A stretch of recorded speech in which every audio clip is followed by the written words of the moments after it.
something where we focused on social media and the things that parents need to, and grandparents need to sort of watch out for their students, as we're in an ever-changing society where those things are just coming at us like crazy.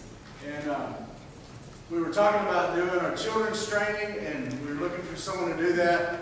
And Bill came to mind, and I've known Bill for a long time, worked with him through Super Summer and some other things. We don't stay in contact a lot, but through social media, I do see a lot of what he does in his church and see a lot of the things that he's covering. And I know through that there's several things that I've gotten from him. I've asked him for some notes before on some things he was teaching for his parents. And so he's a man that I respect, and I respect what he does. He's a long-time youth minister, part of that time as a children's minister also. He's at First Baptist Hot Springs. And he was, before that, he was in Lone Oak, Arkansas, at First Baptist there. But I'm excited for you to get to hear from Bill tonight. So Bill, come on up, Bill Newton. And I told him that y'all like to talk some, and you like to interact, so don't disappoint him. He's expecting it. I like interaction. Good evening, how are you? Very good. Very good. All right. We'll see if we can make you better, maybe, or at least help you a little bit as we get going. I've been doing youth ministry for about 19 years, and one of the things about youth ministry is culture nowadays is a huge part of youth ministry.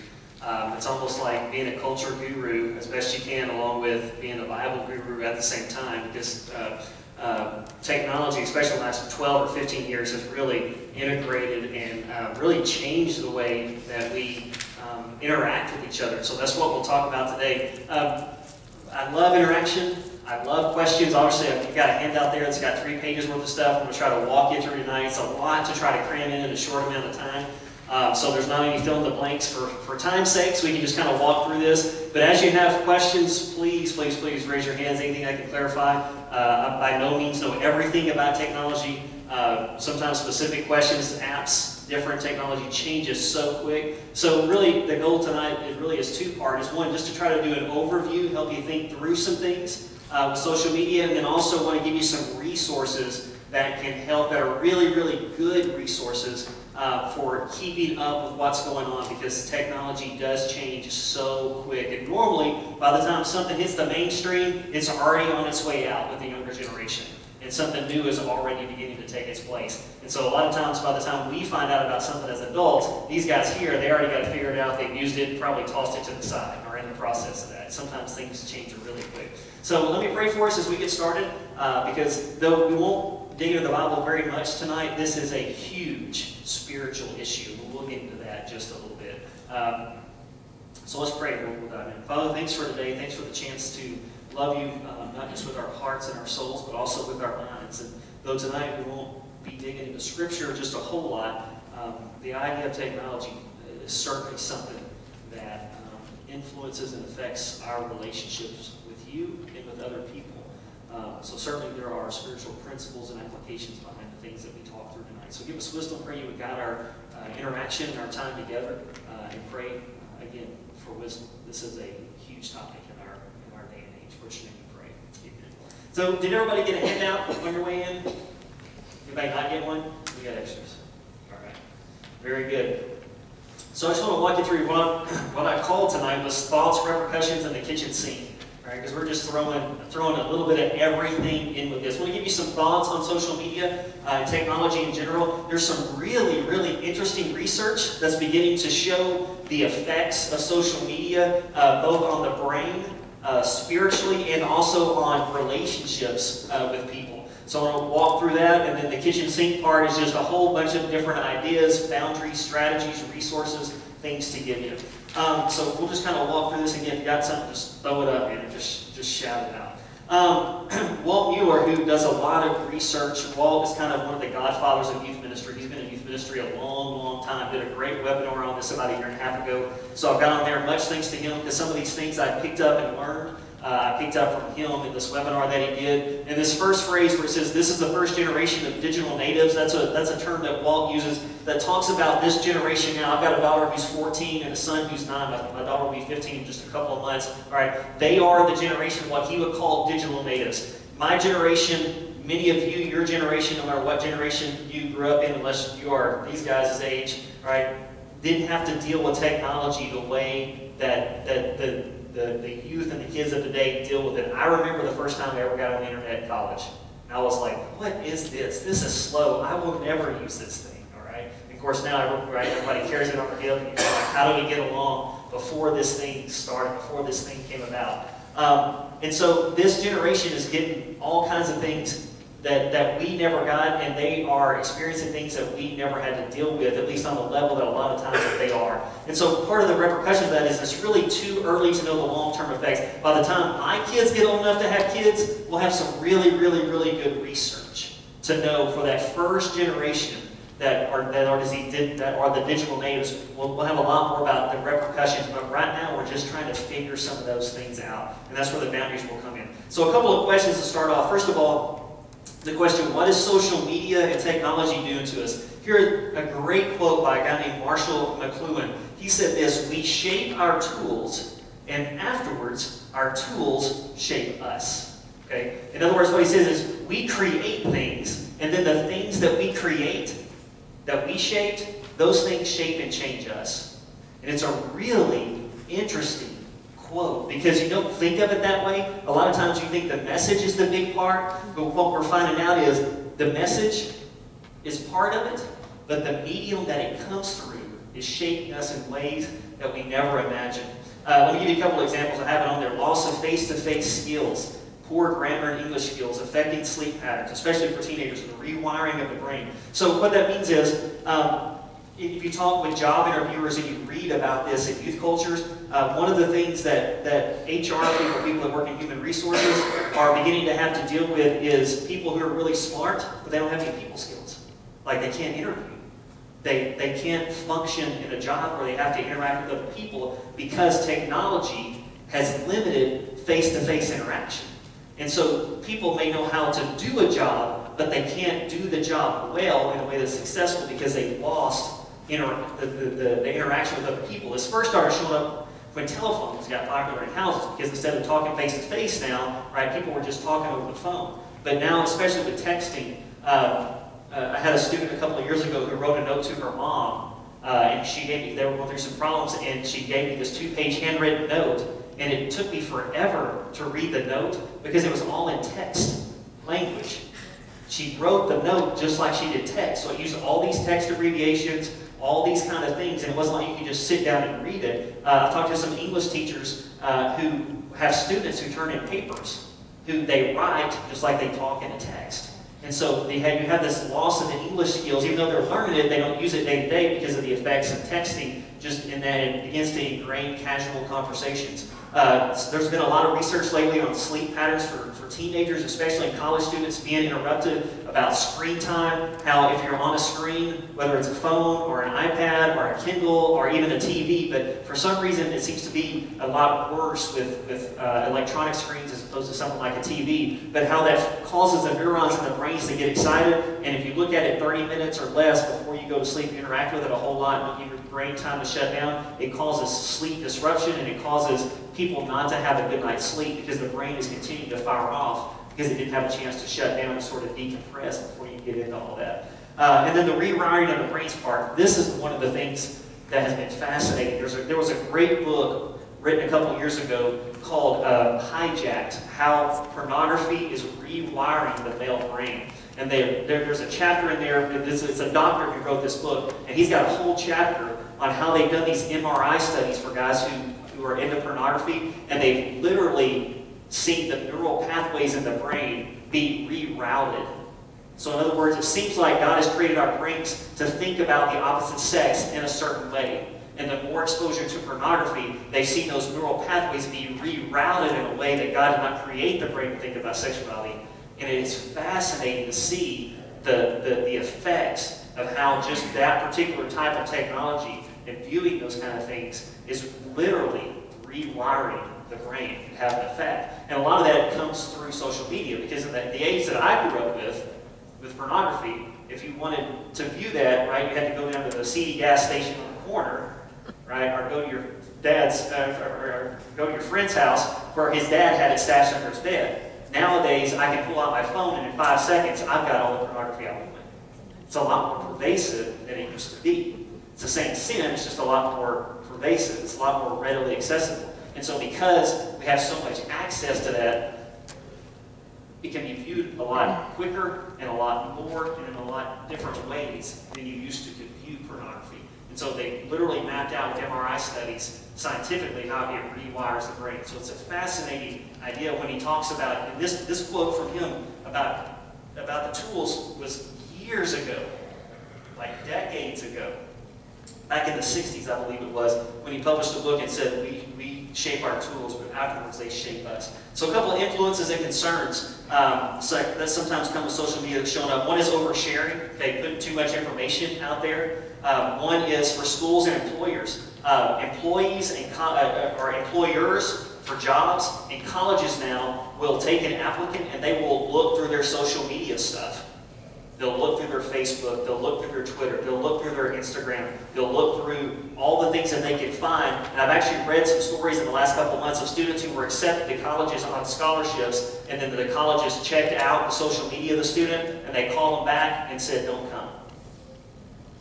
I've heard of employers not hiring people because part of the screening process for some jobs now is not only do you do the interview, but they check out your what's called your digital footprint. We'll talk about that a little bit, but they'll check you out online to find out about your character and who you are, because who you post, whether that's who you are or not, that's the idea that you're giving out, this is who I am. And so you have jobs and schools being affected by that. Bullying is a big part of social media, can be. Narcissism is one. Okay, that's the idea behind selfies. You know, take a couple selfies, no big deal. Take 2,000 selfies, that begin to affect your brain, right? Because it's this very narcissistic, look at me, look at me, look at me type idea. There's a thing called the disinhibition effect, and that's the idea that people, while sometimes they're timid in real life when they're online because there's no face-to-face accountability, they're a lot more open. They're a lot less uninhibited online than they would be in real life. And then there's this idea called the fabricating of self, sometimes what people call Facebook depression is one way that you've heard it. And the idea is that people cultivate what they want you to know about their life online, right? Like they show you the good stuff and leave out the bad stuff. And people get depressed because they scroll through Facebook or Instagram or Snapchat or Twitter and they see all these things that people are doing and they're like, my life's not like that. My life stinks. My husband doesn't do this for me. Or I don't get to go to trips, or my family's not like their family. And it's this very cultivated persona that somebody creates online through social media that's not the full story.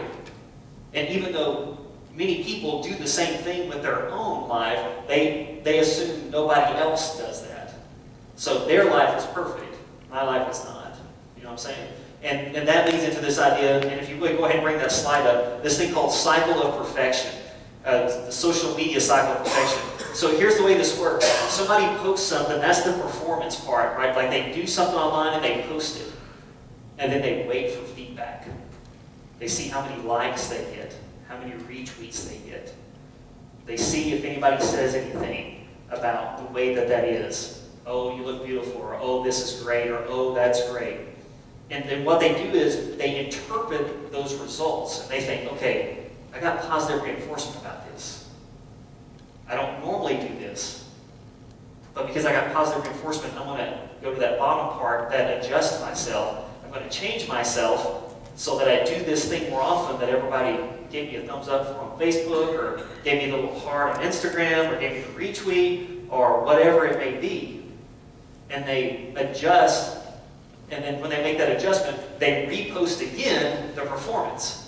And then they measure and interpret the results, and then they make other adjustments, and it starts this cycle of performance where people start trying to carve out an identity based on the feedback, either positive or negative, that they got from what they posted on social media. And so you have people who are already sometimes struggling with identity issues, trying to figure out who they are, especially in the teenage years, which are tough to try to figure out that identity stuff. And instead of trying to figure out this is who God's made me to be, they're going, here's the feedback that I'm getting that's good, here's the pat on the backs, so this is the route I need to go, because this is the part where people go, yes, that's good. And so you kind of end up with this false, fabricated self, or somebody trying to become something that God didn't create them to be. And it's a really vicious cycle that can start in somebody's life, looking for identity and acceptance, sometimes in negative places, places that aren't good.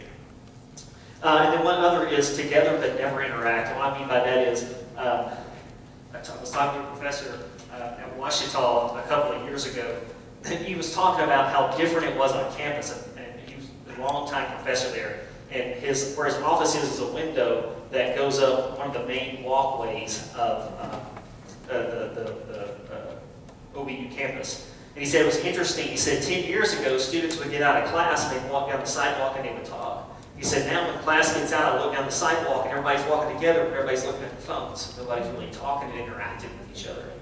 And so that part of that goes to that loss of people skills, but part of that goes to just the idea, it's not uncommon to see a group of people, especially teenagers, college students, even folks my age, together in a group, but everybody looking at their phones. My wife and I, when we go out on a date, it's always interesting to look around the restaurant with the other couples on a date. And they're there on a date, but how many of them, both of them, have their phone in front of their face and they're not talking and interacting for like a majority of the meal. So it's the idea that you're together, but you're not really interacting. That it's just simply, well, because we're together, we're getting what we need. But you miss out on that interaction, those people skills. So I'm doing a lot of talking. If anybody has any questions, I'll just stop there and ask. No? Everybody good? Good, right. Second question. What am I doing with social media and technology? Here's another great quote. Do I own my technology, or does my technology own me? It's a guy named Tim Challis in a book called The Next Story. So many people, their technology owns them. We went on a spring break trip for the youth ministry this year, just a couple of weeks ago. I've got this kid, I've got this teenage boy, he's the same age as my daughter, lives across the street, we've been reaching out to. He's recently kind of come to know Christ, trying to reach out to his family. They used to go to church, but don't anymore. It's kind of a weird deal. But so anyway, he is going on a spring break trip with us. And so one of the things that we did was we went up to the Global Gateway up at Perryville through Heifer International. I don't know if you've ever heard of that. It's a really cool deal where basically for 24 hours you get put in a village like a third world country. And they give you food, and you have to barter for food, and you sleep on the ground. And it's a really cool experience. But one of their rules is no electronics. So I sent an email out with all the information, and with all the stuff for Heifer. Here's what you need to bring because it's like a third world country, and this is what it's going to be like. So you got to do all this stuff. And so they come over to my house. He and his mom come over to my house, and they're asking a few questions. And he looks at me and he goes, "We really can't have our phone the whole time there." And I said, "Yeah." I said, "That's the point, is to help you see what it's like to live in a third world country." And he goes, "I don't know that I want to go on a trip." I thought he was kidding. I said, "Are you kidding me?" He goes, "No, I'm serious." And his mom was standing right there. And I was waiting for Mom to jump in. Mom didn't jump in. And I was like, "Really? You would not go on the trip?" He's like, "Yeah." I said, "You're an addict." I've got a good relationship with him, so I can say that. I said, "You're an addict. You got a problem." I said, "If you can't leave your phone for less than 24 hours, and you're going to not go on this trip with us," because we're only going to have for 24 hours, and we're going off to have fun for the next 72. And just play around and just build relationships. And I said, "If you can't go less than 24 hours without your phone, you think you're going to die?" He's like, I can't do that." I said, "You got a problem." I said, "We need to talk." Now, he went on the trip, and it was good for him. But I mean, it was funny because we collected everybody's phone. I mean, as soon as it was over, we were back on the van. Boom, everybody pulls out their phones. But it's that idea of, do I own my technology, or does my technology own me? And that's not uncommon, not just for teenagers and college students. It's that way for a lot of adults. It's very addictive. It's hard to unplug. So for those who are parents or grandparents, how do your kids react to living without it? Some kids, like this one, just they flip out. It's foreign not to have the phone with them. And then as a parent, a couple of great quotes, if you're a parent, about how to use technology at home. both of them from a lady named Catherine Snyder Adair. It says, while parents and children are enjoying swift and constant access to everything and everyone on the internet, they're simultaneously struggling to maintain a meaningful personal connection with each other in their own homes. It is the parental paradox of our time. Never before has there been so much opportunity for families to plug in and at the same time disconnect. And then that second quote, parents' chronic distraction can have a deep and lasting effect on their children. Children feel the disconnect. The message we communicate with our preoccupation and responsiveness to calls and emails is everything else matters more than you. So a lot of times, also, when we think about social media, we think about students. But for parents who are involved in those kind of things, it's really, really easy to get more attention to the phone or to the computer than it is to the kids when they're doing it. So something to be aware of or to think through. So any questions, thoughts on those two questions before we move on to some more general just kind of guidelines of things? Good. Yes, sir. You talk about kids. I've seen adults as bad as kids. Same thing. Yes. So they could be out having a meal with husband and wife or girlfriend or boyfriend. Absolutely. They're both texting. I asked them, are you texting each other? No. But everybody does it at a certain age. Yes. And it's funny because they're going to get it more than kids. Yes. We don't do this in our house, but I've heard stories, because we try to be very proactive in our house about this. But I've heard stories of parents and kids who will be in different parts of the house, and they'll just text each other. Like the kids in the room with the phone, the parents maybe in the living room with the kitchen. Instead of calling them, going to get them, they'll just have a texting conversation. You know, that's that loss of that face-to-face communication. You know, simple, basic communication skills that, you know, instead of walking down the hallway, you know, and going to the door or calling your kid to you from down the hallway, they don't have a complete conversation over text, right in the same house, being 100 feet from each other, maybe. Yeah, it is interesting to see. Observe. Other things on that? It cultivates laziness. Yes. And that is... You might get up and walk in the other room and handle something you would text to the family member in the same house. It's a double whammy. It is. It can't be. That's a great point. She said it cultivates laziness. If you hear what she said, because instead of getting up and walking and interacting, you just stay seated where you are. Yeah, that's a good point. Very good. Other thoughts, questions? All right. Let's talk about some general principles, thoughts. A couple that come from Scripture. Proverbs 4:23. If you're not familiar with that, the writer of Proverbs says, guard your heart, for from it you get the wellspring of life. In other words, you need to be careful what you let into your heart, because that is what will come out. You know, Jesus talks about that. The things that come out of the mouth, that's the thing that make it clean, because that's the stuff that's in your heart. It's not what goes in, it's what comes out. And what comes out of your heart. And then Romans 12:1-2, which is a huge one, where Paul's talking with the Romans, right? He says, especially in verse 2, he says, look, you used to not be a follower of Christ, but now you are. So he says the key now is to not be conformed to the world, but to be transformed by the renewing of your mind. And the idea there is kind of like, if you want to think of our brains or our hearts or our souls, right? They're sort of like Play-Doh. They're going to conform to something. My kids loved to play with Play-Doh when they were younger. You can take Play-Doh and shape it into anything, but it's impossible for Play-Doh not to have a shape.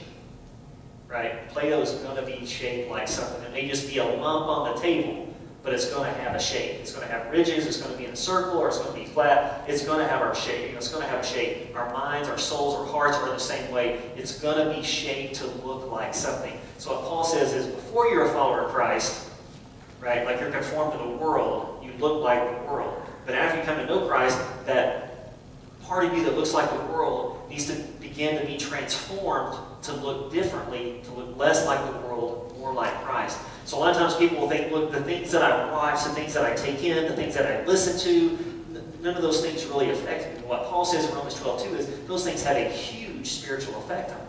We don't have time to get into it, but everything has a worldview. Everything is made for a reason, right? Everything has a purpose behind it. When somebody sits down to write a song or to write an episode of a TV show, or to make a movie, they have a point they generally want to get across. They don't just go, I'm thinking about nothing today, so I'm just going to write a song about nothing. right? It's going to have a point. There's a message that's behind it. So Paul says we need to be careful of the things that we take in, because those things shape us, form us to look more like the world, or transform us to look more like Christ. So what does that look like with media? Here's a couple of ideas. To set some age appropriately, right? Limit technology time, and to establish some boundaries. We'll talk about more about boundaries in a minute. But it's not uncommon for boundaries not to be set when it comes to media, technology, screen time, computers, those kind of things. One idea that we've done in our house, I've talked to some others as well, is to have them sign a covenant of conduct. My daughter, when she turned 13, she got her first phone, but it wasn't a smartphone. We were going to work her up into that. So we got one of those slider texting phones, you know, and said, if you do good with this, and you know, you don't get in trouble and don't get it taken to school, then you know, we'll bump you up when it comes time for an upgrade. We'll see if I get your smartphone, because you'll be about 15 by that time. And so for Christmas, she got her first iPhone, 14 and a half. She just got her first iPhone. But before she got the phone, after she opened it, obviously, but before we did all that, she signed with us a covenant of expectations. This is how the phone is allowed to be used, how it's not allowed to be used, and breaking the rules, these are the consequences. Because it's really important to set the consequences ahead of time and to say, here's the rules. Because one of the things that can damage a parent-child relationship is just for a parent to fly off at the handle and say, okay, give me your phone. You shouldn't have done that. And the kid's like, you never told me I shouldn't do that, you know. And then you don't tell them how long they're grounded from the phone for. So you need to kind of set those things up ahead of time. So one of the things I've got for you as you leave, I've got a handout for you. I'll have them back there if you want them. One of them is a 4-page deal called A Parent's Primer on Social Networking. That's really good. It's a 4-page deal. And then on the back page, I put for you from, this is from Walt Mueller's place. I'll give you the resource. But it just says a Family Digital Covenant of Conduct. And it just has some things on here. And obviously, you can take this, use a Word document, or type it out on your own, right, and add and subtract whatever you feel like needs to be on there. But it's good because it teaches accountability, right? Like these are the expectations we set. This is what you're allowed to do, what you're not allowed to do. These are expectations. And then there's a place for the parent to sign, or the grandparent to sign, and there's a place for the student to sign. And so you have this there, so there's never any question about what's expected. The things are covered in here. That can help with a lot of conflict, and that can help with some fights as well. Seeking accountability is one. Realize the world can see what they post and make them aware of their digital footprint. Go to that next slide, if you would. Go to that slide of the footprint. There's a thing called a digital footprint that most people are not aware of. A digital footprint is anything you put online, people can find. Even if you delete it, it's not really gone. It can still be found. Once it's out there, it's out there. You can delete it from Facebook, you can delete it from Twitter, you can delete it from Instagram, you can delete it from Snapchat, and Snapchat can say it's gone, but it is not gone. It can be found. If you have somebody who knows what they're doing and knows how to get into a computer, it's there. You know, you can delete your browsing history. You haven't deleted it. You deleted it from the screen. You haven't deleted it from the hard drive. It's there. It can be found. And so, again, because these guys are digital natives, because you guys are just starting out, we're the first ones to experience this. A lot of folks don't realize that what you post, whether you have it privatized or not, like on Facebook, right? Only your friends can see it supposedly. And that's true to a certain extent, but people can still get in there and find out those things about you. And so to make people aware, look, what you post there is there. Like it doesn't leave. Even if you delete it, it can still be there. So to help people realize, teach people to think about what they post on social media before they post it out there.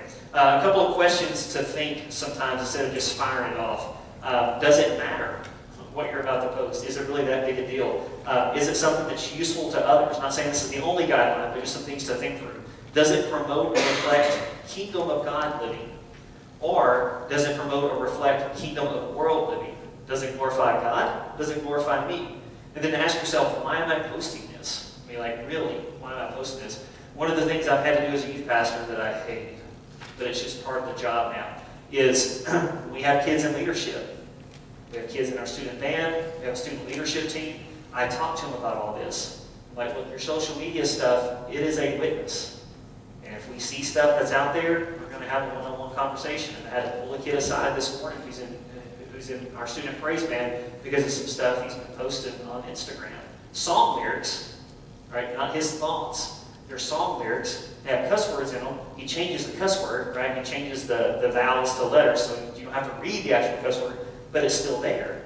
You know, stuff that got put on over spring break, stuff you put on Snapchat. So I have to be somewhat of the moral police, so I hate doing that, but to say, look, first of all, let's talk about you and why you're doing this stuff. Second, let's talk about the greed with the social media stuff. And so to help students begin thinking through this, and the idea behind that is not to be the moral police, but the idea in part is to help them realize, look, what you put out there is a witness. And you're up on stage leading in worship, and students who aren't as spiritually mature as you see you doing that stuff, they're going to think, well, okay, there's no big deal, but I can do that stuff too. And so it's a witness, it's an example, it's a leadership issue, and to think help students begin thinking through this has become part of what I do as a youth pastor simply because of social media. But it's the same for a parent to help students understand those kind of things. And then another idea is just be yourself. So many people post a false view of themselves, as we've already talked about, in different types of social media stuff. Stay current. As an adult, know the technology that's out there. I'll give you some resources for that. If you have kids in the house or even grandkids, know how much they're using it. Know how they are using it and how they're spending their time on that. It's a lot to monitor. It's a lot. It takes a lot of work as a parent to keep up with stuff. I'm not going to lie. It is tough, but it's part of parenting and grandparenting day. It's just one of those things that's not going to go away. You just deal with it. And it has some positives. A lot of what we're talking about is the negatives, right? There can be a ton of positives. As a youth pastor, there are a lot of positives to social media and the internet. I've got access to all kinds of things as a youth pastor I never had before. Blogs and ideas. I can connect with youth pastors from all over the world to get ideas and talk about stuff. So there's some great positives, but there's also just some things to be aware of. On the communication front, just talking about, as a parent or grandparent, talk with your kids about it. Start young. Don't wait until they're teenagers if you got young kids. Begin talking through some of that as they're ready for it. Realize it's never too late to begin. Be diligent, right? Have constant conversations. Ask questions. Set a good example. Remind them of the boundaries and the rules of the government. The covenant, if you do the covenant. And then teach how to discern media. So many students don't know how to think through their media choices. Nobody's ever taught them how to do that. Is this an appropriate thing to watch? Is this an appropriate thing to post? Is this an appropriate thing to listen to? Again, because you go back to the idea, it doesn't affect me. It doesn't have any effect on me. Well, the research has shown it does. Spiritually, it affects you, the Bible says, and now we know not just affects you spiritually, we go back to the pornography example and some other things we're learning with disruptive sleep patterns and other things. It is very much affecting you. It does have an effect. So you have to be careful of the things that you let into your mind and to discern those things. And then go back to the questions, just ask. One of the things I'm constantly asking the students in my youth ministry as I walk by them when they're on their phone, I'm like, what is that? I've never seen that before. Tell me about that app. And that's one of the ways I stay current, because those guys are in the trenches, right, every day. You guys know, because it goes around school quick, what apps are out there, what everybody's getting. If you have an iPhone, you can go to the iTunes store and get on the apps and see what's new and what everybody's downloading and look at the charts. Here's the free apps, here's the top 100 free apps, here's the top 100 paid apps. You do the same thing on the Google Play Store if you have an Android device like a Samsung Galaxy or anything that works off the Google Play or the Android operating system. You can go to those stores and see what everybody's downloaded, see what's up, look at people, just ask. Just have these conversations, what's everybody got. Teach to have only appropriate content. Again, a lot of this is common sense, but if you don't teach it or talk about it, people don't think about it. Only send, receive, and answer messages from people that you know. Only chat with people that you know. Warn them to look out for bullies and trolls and that kind of stuff. If you don't know what a troll is somebody who just goes out there scoping for people. Like they're just looking to contact somebody they have no idea about, to either start a fight or start something, or to begin like a predator, beginning to build a relationship with somebody who's a minor. And then this lady named Shawn Marie Edgington came up with this great thing she played off the stop, drop, roll, where she said a 4-block report. If you get contacted by somebody on social media that you don't know, right? Report them, talk to somebody, teach your kids to talk to somebody that they can trust, hopefully you, about that. Ignore it, block them, and then share it with somebody. So just some general social media stuff, but story after story after story I've heard over the years of people who got suckered into all kinds of things and sometimes get in trouble physically in worst way, simply because, again, contacted anonymously by somebody over the internet, usually through social media, and get in trouble because their parents or whoever has just never talked to them about having some type of screen. Some boundaries that are great. If you're a parent, one thing you need to have is all the screen names and all the passwords. That should be a must. If you don't, I would encourage you to that, all right, to have all that stuff. They're probably not going to like that, but you're the parent. You're not the friend. You're the parent. So to collect that information and be sure you get. Now, are there ways around it? Absolutely. There are ways around it. But to do the best you can to make sure that you've got the information that's there and that you know what's up. I'm not saying these boundaries are just suggestions. I know some folks who said no media in bedrooms, and that can go to different levels. I know some people who say nothing electronic in bedrooms whatsoever. Phones, iPad, Kindles, computers, TVs, nothing. Right? Our kids, for us, our kids don't have TVs in their bedroom. We don't have it. My wife and I don't have a TV in our bedroom. We just have the TVs in public places. But my daughter is allowed to have, her phone and her Kindle because she reads a lot, so she reads a lot of books. And my son, who just got a Kindle for Christmas, he reads a lot of books as well. So they have those, but we have the passwords for all those things, and we know, because we have their email passwords, we know the apps and stuff that they download because we get emails about that. And so we know the stuff that they have in their Kindles, we know the stuff that she has on her phone as a part of that. But again, I do know some who just said nothing in the bedroom. If you have a family computer, this is not as big as it used to be because of everything else, but to put in a high traffic area and a highly visible area, we encourage you, if you haven't already, established some no cell phone zones, right? Dinner tables or breakfast tables. If you do a family devotion, we do a family night. We try to do a family night once a week at our house where we don't schedule anything except time with the family. We play board games or we go out to eat or something like that, and there's no phones allowed during that time. And I even do that on youth trips. One of our rules on our youth ministry trips is because everybody can get on their phone is when it's mealtime, no phones. Unless you're texting mama, I don't want to see it. And it's funny because I'll see a student texting, like, oh, it's my mom, I promise. Right? Because they kind of picked up on it. And we just don't. During, when we're on trips and stuff, we don't allow, I don't collect their phones. You're all in the same restaurant. Right? So you can look around and you can see who's got phones. And now it's funny because they'll rat each other out. Hey, he's got his phone under the table. It's kind of become a game almost. So there are different ways to establish those times where you just kind of unplug and get away for the sake of building those relationships. Limit capabilities according to age. Phones and devices like iPads and Kindles and all those things.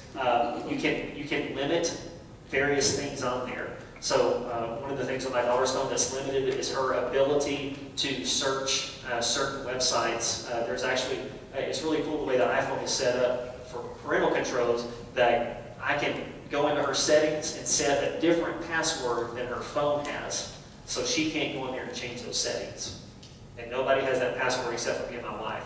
So if she wants to go in and have unlimited search on Google and not have the safe search going on, she's got to figure out the password that her mom and I set on the phone before she can get in there to have unlimited access to the internet browser. Does that make sense? Okay.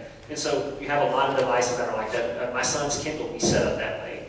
The Kindle is great if you have little kids, especially because they have the parental controls on there where you can limit, they can only be on it so many hours a day. He has to read so many hours, or not so many hours, but he has to read so many minutes a day, like 30 minutes a day, has to read a book before he can get access to the game apps, right? Because for us, that's a big deal. I'm not saying everybody has to do that, but I'm saying more and more places are beginning to catch on that there's a need for parental controls based on age. Now, obviously, the older they get, you're going to remove those things and allow more trust and things, but especially as they're young, there's some really great ways to kind of keep tabs on things early on as you begin to teach them some of this. Establish some times to turn it off and put aside. You guys will not like this, I'm sorry.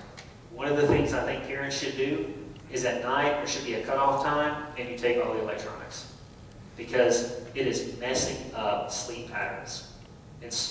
We're starting to, after about 6 or 7 years, starting to get results of what that is doing to once you were in high school or now in college, now going into the workforce, and the way it's affected the brain, and it's not good. And so honestly, one of the, I think the best things you can do for your kids, your grandkids, is have that 9 o'clock, 10 o'clock, 11 o'clock, whatever time you said, and everything goes in the bedroom with you, or gets put up somewhere where it can't be accessed. Just simply, and obviously there's going to be exceptions to the rules, but you know, not to be hardcore, but to have that general time where you have that, where the brain can just unplug. It just needs to unplug it, nothing else. And it's not uncommon for me to hear students on school night talk about texting at 1 a.m. or 2 a.m. There have been times I've gotten texts from students at 1 or 1:30 in the morning. Right?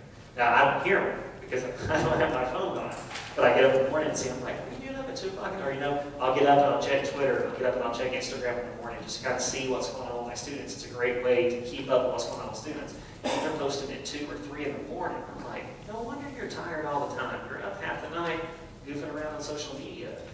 Your brain needs to unplug. So to set some of those boundaries. Consider a media Sabbath or a fast. I know some people on Sundays, they just don't even pick up their phones and take it with them. They just leave it off to the side. Now obviously there's, you know, jobs and stuff that can be difficult to do that, but to find a time where you can just unplug, even if it's for a couple of hours, to just get away from it, especially if you've got a job where people, you're always on call. Make space for silence. And then a big thing for parents, establish consequences ahead of time and determine the length before beginning punishment for breaking any of the boundaries or anything that was signed in the covenant. In other words, it's fair to say, look, this is why you're being punished, this is how long it's going to be. It's not fair to kids to keep them guessing. So it's important up front to say, here's the rules, you broke it, you knew it, so this is not a huge issue, you knew it was coming, and we're keeping the phone for a day or 2 days or 3 days or a week or whatever it is, depends on what you got. Closing out with a couple things. Any questions about that before we get to the resources and all that? No, I'll talk. No. Okay. Here's some great resources for you, either as a parent or a student. For movies, music, and video games, plugin.com. It's a ministry of focus on the family. They have a free app you can get for Android and iPhone devices, Apple devices, where they do movie reviews, they do music reviews, they do video game reviews. Every movie that comes out, they do a review. And it's brilliant. Because usually if the movie comes out on Friday, by Thursday night, no later than Friday afternoon, they'll have a review up. And they break it down. Here's the summary, here's any language that's in it, here's any sex and nudity that's in it, here's the violence that's in it, here's any drinking and drugs that's in it, here's any other stuff that's in it, and then they give you a summary. And I love that because I love movies. But I know me, and I have to be careful what I watch. But I love it because there are certain things that I want to stay away from in what I watch and what I listen to. So I don't have to read the whole review. I can scroll down and I can check the language and see if and how much there is in a movie. And I can scroll down to the sex and nudity section and see if there's any sexual stuff in there. And if there's any nudity in there. So that way I don't have to read everything that happens in the movie that kind of spoils the point of going to a movie, right? Just trying to be entertained and unplugged for a couple hours and zone out. But it also has saved me a lot of money over the years going to a movie and then walking out, which they don't give refunds if you do that usually, right? And so it's a great resource just to know what's out there. And then another one is commonsensemedia.org. Common Sense Media is not a Christian-run place, but it's for parents, and they do a great job of looking at things from a parent's perspective and breaking down a whole lot. So be aware it's not a Christian organization per se. I don't know if people involved that are Christian or not, but boy, it is a great resource for stuff, trying to keep up with the culture. Just some general media stuff, internet-safety.yoursphere.com. They also have a free, a lot of these have free weekly e-newsletters. I get all these, they're really good. You can sign up for them. The internet.safety.yoursphere, that is for parents. They also have a site for students, really for kids, called yoursphere.com. But the internet safety one is for parents. The Common Sense Media again, and then cpyu.org is the Walt Mueller that I was talking about earlier. He does a newsletter every week that is great. If you read blogs, he does a blog about every day or two. I don't know how he writes all that stuff, but he is a great go-to guy for culture stuff, what's going on, and it's from a very biblically based perspective. So that's a great resource just for general stuff. Google can be your friend. You have to be careful, but especially with internet safety stuff and whatever apps are hot and that kind of stuff, there's a lot of technology sites out there Google can point you to. A couple of books if you want to know more. Plugged In Parenting, How to Raise Media-Savvy Kids with Love.org by Bob Waliszewski, that focus on the family. And then Tech Savvy Parenting, Navigating Your Child's Digital Life by Brian Hausman. Both those are really good tips if you want to know more. And then just some internet filters. And if you don't have an internet filter, you need one. You need one for your home computer, you need one for your Kindle, you need one for your iPad, you need one for your phone. The cool thing is they've been around long enough that pretty much all these places will have one for all devices. Like we use the one from triplexchurch.com. You think triple X, all right? Well, it's an anti-porn site is what it is from a Christian perspective. It helps people with porn recovery, people who are addicted to pornography and all that. But they have a great web filter, triplexchurch.com. And then I was telling somebody earlier, I think maybe you, I can't remember, where you can set it up like as the parent or grandparent, you're the accountability partner. You install it on the devices, you install it on the phones, on the Kindles, on the iPads, on the home computers, and then if there is a questionable website that somebody gets on, it emails you immediately. So you get an email as a parent say, hey, they're on this site, you may want to check it out. Okay. It's a great resource. But there's some others, Covenant Eyes, that's what we use at our church. Among all the staff computers have Covenant Eyes on there. The thing about Covenant Eyes is it's not really a filter, but what it does is it emails ever so often, hey, your accountability partner that you've got, here's the websites that they've been on that may be kind of flagged. So it's a little bit delayed, depending on which, they've got a tiered system, but it's not quite as much as a filter. triplexchurch.com has a filter. That one is like an actual internet filter where we block websites. And I'll be honest, if you get that one, it'll drive you crazy at first. Because it tried to block almost everything that I tried to get on. And so they have a safe list. You can create a safe list in there and it will let you on those. Because a lot of websites have ads on them, right? So if it keeps one of those ads, if it sees something in those ads, it will still block the website for you. So it can be a little frustrating, but as a parent, it's really helpful to know what's going on. Be Safe Online, NetNanny, Safe Eyes are online. So where do I begin? 3 thoughts for you. This is brand new to you, of things you could do. The first was begin by working to set age-appropriate boundaries, okay, including the usernames and passwords, and doing some type of contract. Again, I will remind you, you're the parent, you're not the friend. It's great to be friends with your kids, but you may not be friends with them right now. That's okay. That'll come when they graduate and want to in your house, and then you can be friends, all right? My wife and mother-in-law fought like cats and dogs as a teenager. Now she'll tell you her moms were her best friends. Absolutely, all right? They were not friends when my wife was a teenager. Not by any stretch of the imagination, but they are best friends now. And that's okay. That's good. The friendship part will come later. You gotta be a parent first. Secondly, get familiar with the technology that your kids use if you aren't already. Listen, it's a lot of hard work. But these resources that I've given you, if you just sign up for those newsletters, that's a huge help in keeping up with stuff. Okay? Those are resources. There's a lot of others. I just try to cull it down and not overwhelm you. But those are all newsletters that I get every week as a youth pastor to try to keep up with culture because it changes so fast. And they are great resources for you. And then the third one, get signed up, again, for some of those free newsletters because things do change super fast and are really kind of hard to keep up with. All right, that's a lot of stuff. That's a lot of stuff. Any questions, thoughts, comments? Because we're a lot of questions here, which is okay. But anything you got, one about questions wise? This is not everything, obviously, but this is a great primer start to hit on most of the basics that are important to know about social media, whether you use it or whether you just know somebody who does. Well, you know, I remember that first started getting on Facebook. Yeah. Parents are a lot on Facebook and they monitor the kids. And now it's all social. Yeah. So, I mean, is that necessary? Yes, and the question wasn't going to hear it was, back in the day when Facebook first started, you had to have an EDU address. If you didn't have a college address, you couldn't get on it. It was only for college students. And then Zuckerberg and those guys finally opened it up where anybody could just get on it. Of course, now it is what it is. And now you have everything else out there, Twitter, Snapchat, Instagram. I mean, you've got tons of apps out there that people use. And so, the question was, that's a lot. Do I get on that or not? I would say better safe than sorry, yes. But that's a lot. Like I know some parents who have said, whatever apps you're on, I'm a part of. So if you're on Twitter, I follow you. If you're on Instagram, I follow you. If Snapchat, I see them. I see your Snap Raps, I see your Snap Stories, I see all that stuff. And so if you're on it, I'm on it with you. And so that's one way to keep up. There are some other ways that you can get reports on websites that whoever your kids have been on their phone, on their Kindles, on their iPads, there's software out there where you can get reports of everything that they've been on. That's still a lot to comb through.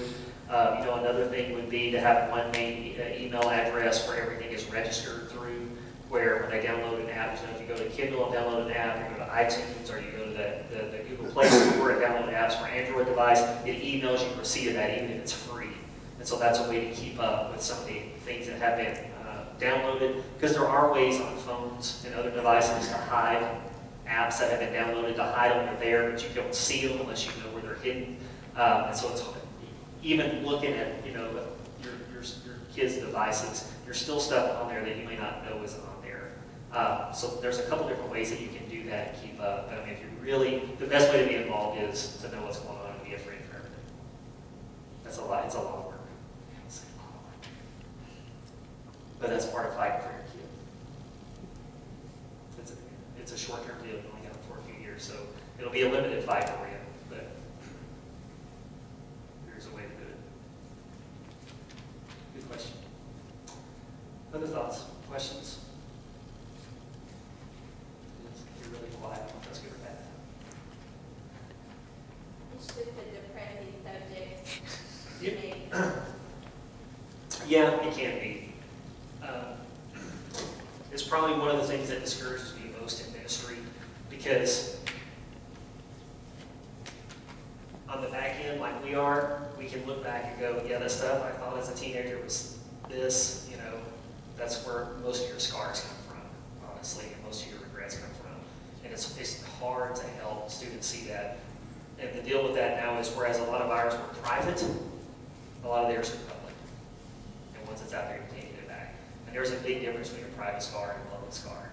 There's a big, because the public scars are a lot harder to recover from, especially because of that digital footprint. They don't go away. That has been one of the dangers of Snapchat. As a youth pastor, I said, for example, I would never get an Instagram, and I have, and I've gotten on it, simply because people are visual, and Instagram is all picture-based. And so many students are on Instagram, so we've got a youth ministry Instagram and all that kind of stuff. I refuse and will never, unless my daughter does, which I don't think she will, because she'd have a lot of interest in that, but get on Snapchat, because for the most part, Snapchat is just asking for trouble. It was developed primarily as a sexting app, and for those kind of things, and that's the idea behind it showing up, being gone in 10 seconds, right? And there was all the flap in the media about that, and they were like, okay, well, we'll make it so they can screenshot it, but they didn't really do a good job with that. And then they'll say, well, then they'll send you a notification if somebody screenshotted it. Well, what? Okay, so you send somebody naked picture, instead of you not knowing they screenshotted it, it sends you a text and goes, yeah, they've got that on their phone now. What are you going to do? I mean, okay, now I know they got the picture instead of wondering if they have the picture. Now, that doesn't really help. And so it is depressing, because once that stuff's out there, you just can't get it back. It's kind of like the tube and the toothpaste. You can put some of the toothpaste back in the tube, but you're never going to get it back like it was. The cat's out of the bag. And it's tough, because you see a lot of students make mistakes that are very public and difficult. So have those conversations. Somebody else? Other questions, thoughts? We're about out of time. No? Okay. All scared? Or depressed? I hope not depressed. Yeah. Again, we talked a lot about the negative, but there are a lot of positives, but it's hard. You have to be intentional to find the positives. You have to be intentional. The other thing, I'll close out with this, is kind of a side issue, but talking about how our tools have shaped us in relationships. Sorry. It's funny, going back to Facebook, how many people don't even think to communicate with other people anymore because they put it on Facebook. So I heard a story, I don't know, probably a year or so ago, of somebody they were pretty good friends with somebody, not like saw them every day, but somebody that they had been fairly involved with, who had like a major life event. I think they had gotten engaged or something. They had been engaged for like 3 or 4 months before this other friend had found out about it, because they had been separated for a while. And they were like, why didn't you call me or text me and tell me? They were like, well, I put it on Facebook. With the assumption being, thought you would see it. It's on Facebook. Everybody saw it. How did you not see it? You know. And so, you know, again, going back to that communication, just how things have changed. You know, Facebook is not a place that's a verb. You know, Facebooking, or you know, I'll just Facebook it, or you know, I Facebooked it. You didn't know it was out there. Everybody and their brother saw it. So it's interesting to see how all that has changed. Anything else? I'll put these back in the back if you want one. This primer on social media that's got the covenant contract on the back. And I'll just leave the extra copies here if you've got some parents or something there that want something to be here. Just in those. Thanks for being here. Thanks for your time. Let me pray for you because this is a huge issue. And I'll turn it back over to Richard. Thank you for allowing me to be here and share. Thanks for being here.